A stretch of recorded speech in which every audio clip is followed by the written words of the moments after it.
வணக்கம், welcome to Tiruchendur Sundar. நான் உங்கள் கோட்டை சுந்தர். நான் வீடியோ இருக்கும் பார்த்தீங்கன்னா மணி வந்து 7:25. வாங்க திருச்செந்தூர் முருகன் கோயில் பற்றின அப்டேட்ஸ் என்ன சொல்லி பார்ப்போம். நேற்று சொன்ன மாதிரி தான், நீ செவ்வாய்க்கிழமை நல்ல கூட்டமாக இருக்குது. பொது தரிசனம் மட்டும் விரைவு நல்ல கூட்டமாக இருக்குது. ஸோ சுற்றியுள்ள மாவட்டங்களாக தரிசனம் பண்ணோம்னா கண்டிப்பான முறையில் தரிசனம் பண்ண வரலாம். மதியம் ஒரு 3 மணிக்கு மேலே வந்தீங்கன்னா கூட்டம் குறைவாக இருக்கும் கோயிலில்.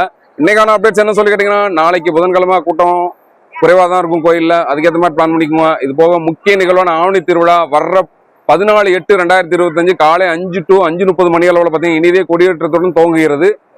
போக இதில் முக்கிய நிகழ்வான குடவரவாயில் தீபாராதனை வந்து நடக்கிற நாள் என்னைக்குன்னு சொல்லி கேட்டிங்கன்னா 18/8/2025 இரவு 7:30 மணி அளவில் மேலக்கோயில், அதாவது சிவன் கோயிலில் நடைபெறும்.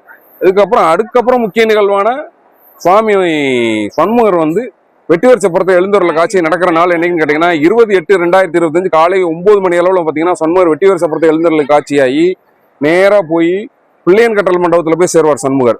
அன்னைக்கு சாயங்காலமே மாலை 4:30 மணி அளவில் சிவப்பு சாதி குளத்தில் எழுந்தருளி வீதி உலா வர காட்சி நடைபெறும். அதுக்கப்புறம் மறுநாள் 21/8/2025 காலையில் 10:30 மணி அளவில் பார்த்தீங்கன்னா சுவாமி சண்முகர் வந்து பச்சை சாதி குளத்தில் எழுந்தருளி வீதி உலா காட்சி நடைபெறும். போக அதுக்கப்புறம் 23/8/2025 அன்னைக்கு காலையில் 7 to 7:30 மணி அளவில் பார்த்தீங்கன்னா தேரோட்டம் நடக்கும்.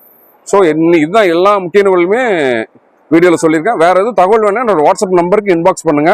நேற்று யூடியூப்ல, இன்ஸ்டாகிராம்ல, ஃபேஸ்புக்ல போஸ்டாகவும் போட்டிருக்கேன், வீடியோவும் போட்டிருக்கேன். ஆவணி திருவிழா பத்திரிக்கை 2025 பத்திரிக்கை போஸ்டாகவும் போட்டிருக்கேன், வீடியோவும் போட்டிருக்கேன். இது போக தேவஸ்தான ரூம்ஸ் வந்து எத்தனை பேர் ஒரு ரூம்ல எத்தனை பேர் ஸ்டே பண்ணலாம்னு சொல்லி நிறைய பேர் நேற்று ஃபோன் பண்ணி கேட்டிருந்தாங்க. தேவஸ்தான ரூம்ஸ் வந்து ஒரு ரூம்ல வந்து பார்த்தீங்கன்னா ஃபேமிலியா வர்றாங்க. ஏன்னா ஒரு ஃபேமிலி வரனா 2 குழந்தைங்கள தங்க அளவு உண்டு. ஒரு ஃபேமிலி பிளஸ் ஒரு ஹஸ்பண்ட் அண்ட் ஒய்ஃப் 2 குழந்தைங்க தங்க அளவு அனுமதிப்பாங்க. இப்போ நீங்கள் பெரியவங்க வரீங்கன்னா 2 பேர் மட்டும்தான் தங்க அனுமதி. எக்ஸ்ட்ரா பர்சன்ஸ்க்கு அலோடு கிடையாது. நம்ம சேனலில் மலரை செல்வங்களாம் குழந்தைங்களோட பிறந்த தினத்தை டெய்லி வந்து நான் வீடியோவில் பப்ளிஷ் பண்ணிட்டு இருக்கேன். உங்கள் குழந்தையோட ஃபோட்டோவும் நம்ம சேனலில் வீடியோவில் வரணும். நீங்கள் செய்ய வேண்டியது என்னன்னா, குழந்தையோட தெளிவான ஒரு ஃபோட்டோ, ஒரு குழந்தையோட பேர், என்னைக்கு பிறந்தநாள், எத்தனாவது பிறந்தநாள், குழந்தையோட அம்மா அப்பா பேர், அவங்க எந்த ஊர், இந்த டீட்டெயில்ஸ் எல்லாமே வாட்ஸ்அப் நம்பர் போடுறேன். அது குழந்தையோட பிறந்தநாள் ஒரு 3 நாளுக்கு முன்னாடி அனுப்பிச்சு வைங்க. டீட்டெயில்ஸ் எல்லாம் அனுப்பிச்சு வைங்க. அப்போ நம்ம சேனலில் வீடியோவில் பப்ளிஷ் பண்ண முடியும்.